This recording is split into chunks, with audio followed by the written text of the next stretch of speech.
The confrontation intensifies as the protagonist faces his opponent, who taunts him for running away. The antagonist reveals that the sword he wields isn't real, but he has infused it with his energy, claiming that a well-placed strike could rival a first-rate master's power.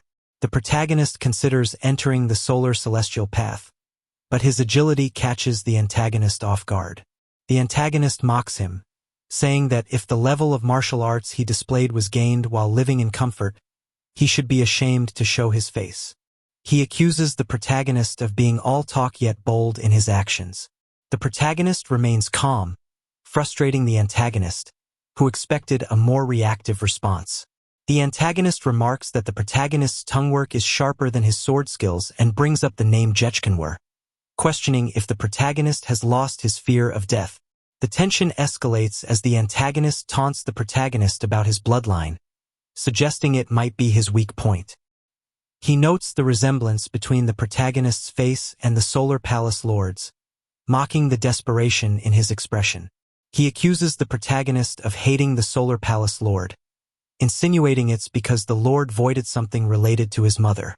The protagonist denies this, but the antagonist presses further, claiming that the Solar Palace Lord truly loved only one of his wives, the protagonist's mother, Ban Sua. He says the protagonist was offered as a sacrifice but miraculously survived, calling him unlucky. The protagonist rejects this, stating that the Palace Lord personally chose him as the sacrifice and ordered him to return to Chiriagak, which led to his current situation. The antagonist laughs, calling the protagonist a bastard and reminding him of the Solar Divine Palace's first rule. Only those with names in the palace are considered people. Since the protagonist has no name, no one would care if he died. As the fight reaches its climax, the protagonist focuses on survival. The antagonist's provocations seem to work, causing the protagonist's sword tip to waver. The antagonist prepares to strike, declaring that the protagonist will now die. The protagonist, however, anticipates the attack, recalling a saying from a famous monk of the previous dynasty. Standing at the end of a 100-foot pole, take one more step, he steels himself, ready to face death, believing that a new world will open for the one who steps into it. The battle takes a sudden turn when an elder intervenes, declaring that the second young master's life doesn't belong to him alone, and that the heir of the Silent Cloud Assembly must not be defeated.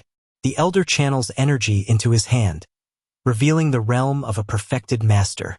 The protagonist realizes he stands no chance but strategizes to create an opening by making the elder drop his guard.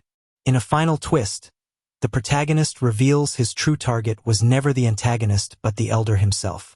With a decisive strike, he turns the tables, declaring, "From the beginning, my target was you."